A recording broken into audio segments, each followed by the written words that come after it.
अयनेषु च सर्वेषु यथा भागमवस्थिताः भीष्ममेवाभिरक्षन्तु भवन्तः सर्व एव हि.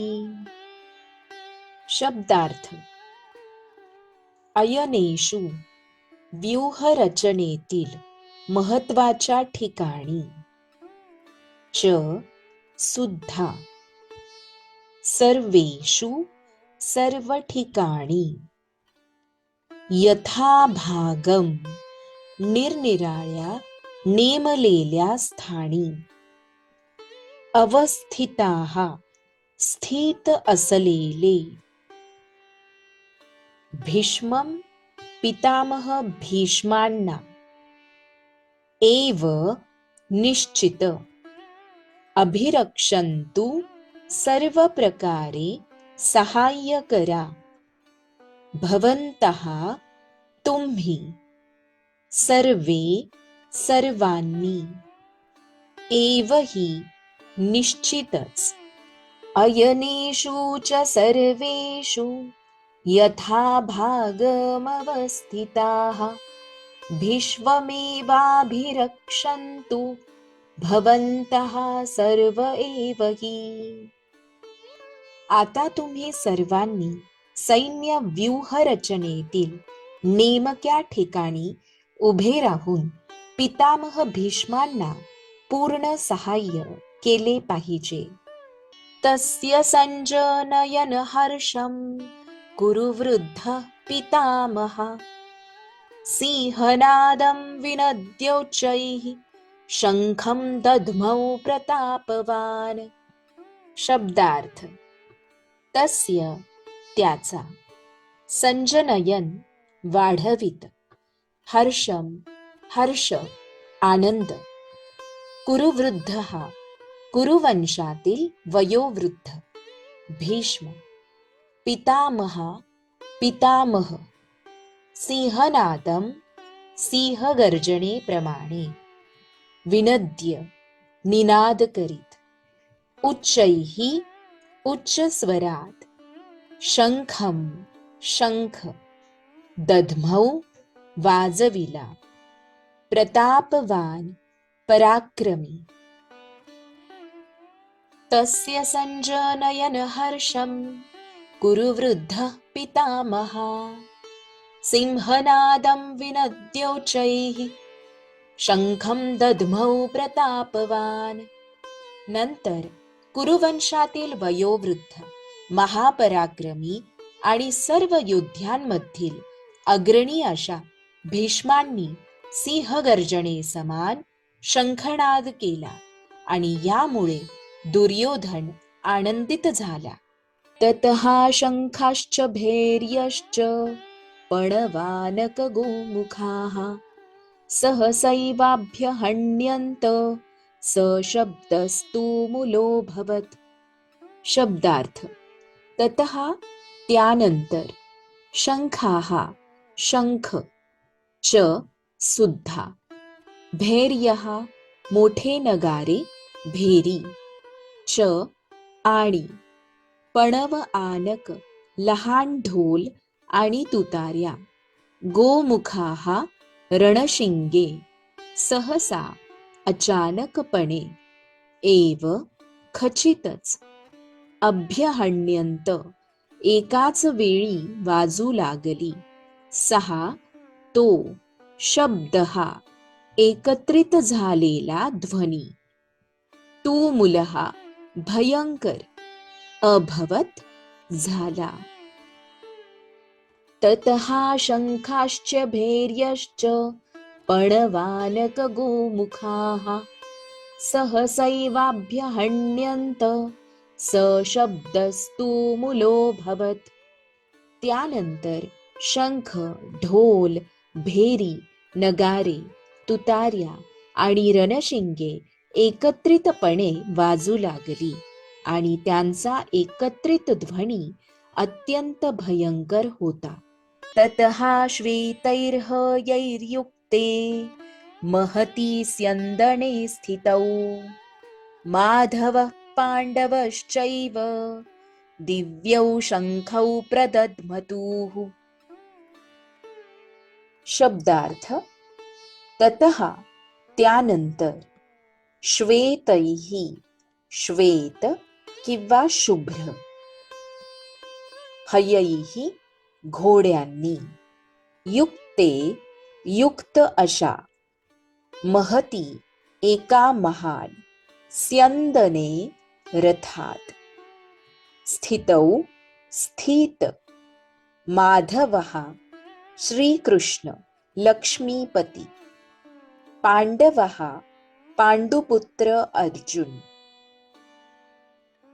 च सुद्धा, एव निश्चितच, दिव्यौ दिव्य, शंखौ शंख, प्रदध्मतुः वाजविले. ततः श्वेतैर्हयैर्युक्ते महती स्यन्दने स्थितौ, माधवः पाण्डवश्चैव दिव्यौ शंखौ प्रदध्मतुः. दुसऱ्या बाजूला शुभ्र अश्वांनी युक्त अशा एका महान रथामध्ये बसलेल्या भगवान श्रीकृष्ण आणि अर्जुन यांनी आपापले दिव्य शंख वाजविले. पांचजन्यं ऋषिकेशो देवदत्तं धनंजयः, पौंड्रं दद्मौ महाशंखं भीमकर्मावृकोदरः.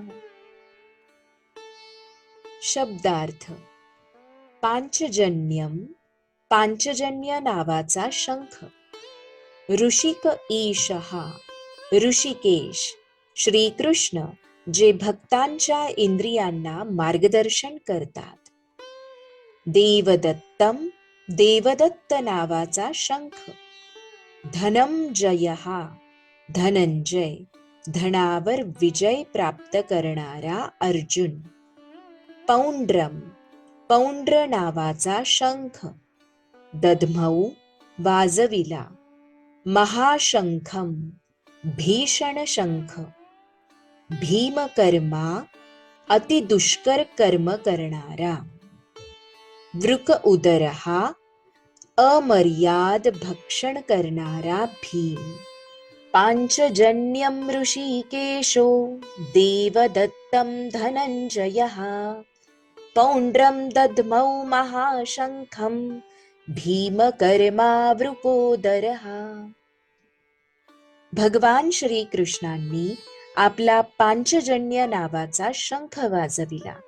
अर्जुनाने स्वतःचा देवदत्त नामक शंख वाजविला आणि अतिदुष्कर कार्य करणाऱ्या वृकोदर भीमाने आपला पौंड्र नामक शंख वाजविला. अनंत विजयं राजा कुंतीपुत्रो युधिष्ठिरः, नकुलः सहदेवश्च सुघोषमणिपुष्पकौ. शब्दार्थ. अनंत विजयम, अनंत विजय नामक शंख, राजा राजा, कुंतीपुत्रः कौंतेय, युधिष्ठिरः युधिष्ठिर, नकुलः नकुल, सहदेवः सहदेव, च आणि, सुघोषमणिपुष्पकौ सुघोष आणि मणिपुष्पक नामक शंख. अनंत विजयं राजा कुंतीपुत्रो युधिष्ठिरः, नकुलः सहदेवश्च सुघोषमणिपुष्पकौ. कुंतीपुत्र राजा युधिष्ठिराने आपला अनंत विजय नावाचा शंख वाजविला. त्यानंतर नकुलाने सुघोष आणि सहदेवाने मणिपुष्पक नामक शंख वाजविले. काश्यश्च परमेश्वासः, शिखंडी च महारथः, धृष्टद्युम्नो विराटश्च सात्यकिश्चापराजितः. शब्दार्थ. काश्य हा काशीचा राजा, च आणि परम ईशू आसहा श्रेष्ठ धनुर्धारी शिखंडी शिखंडी च सुद्धा महारथः सहस्त्र सैनिकांशी एकटाच लढू शकणारा धृष्टद्युम्नः धृष्टद्युम्न राजा द्रुपदाचा पुत्र विराटः विराट या राजाने पांडवांना अज्ञातवासाच्या वेळी आश्रय दिला होता. च सुद्धा सात्यकीही सात्यकी म्हणजेच भगवान श्रीकृष्णांचा सारथी युयुधान. च सुद्धा अपराजितः ज्याच्यावर कोणीच विजय प्राप्त करू शकला नाही. काश्यश्च परमेश्वासः शिखंडी च महारथः धृष्टद्युम्नो विराटश्च सात्यकीश्चापराजितः.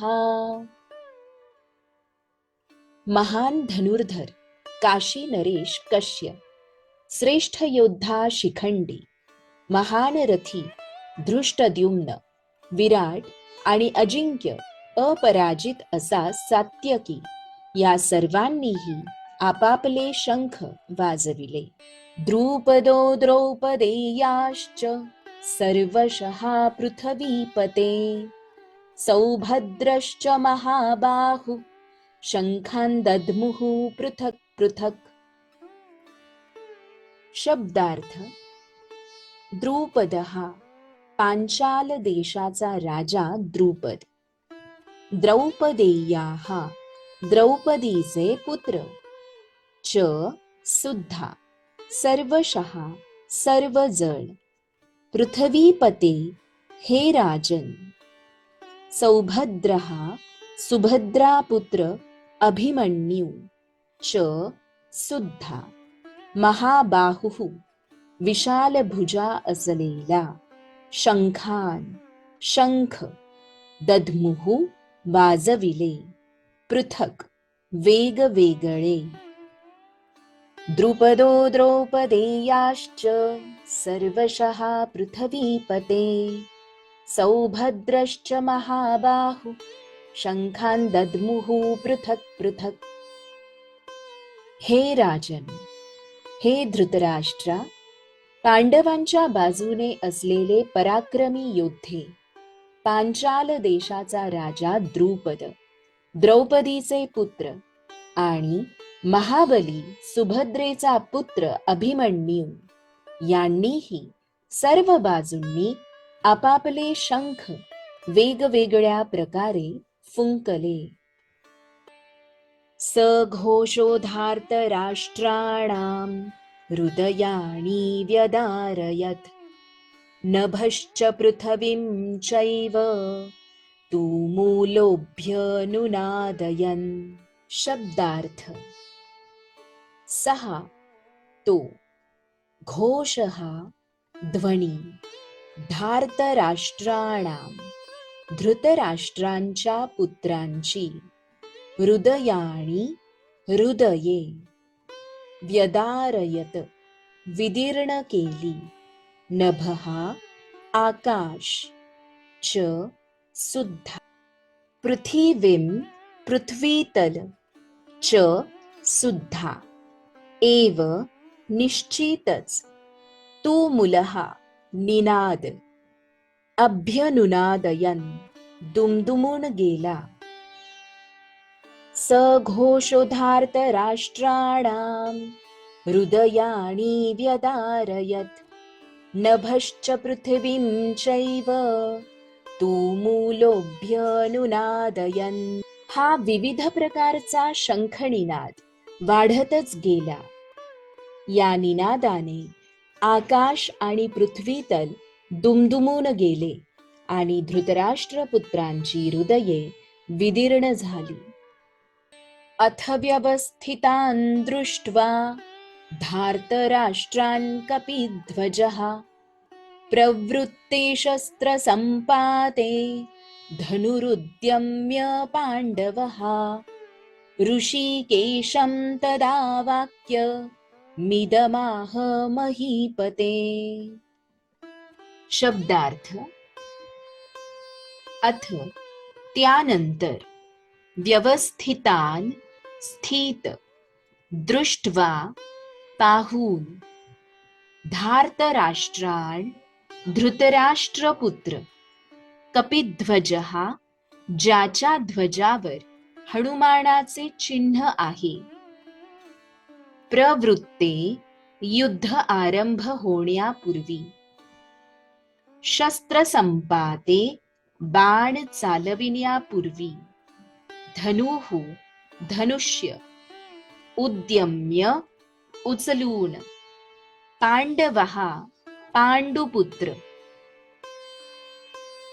ऋषिकेशम भगवान श्रीकृष्णांना, तदा त्यावेळी, वाक्यम शब्द, इदम हे, आह म्हणाला,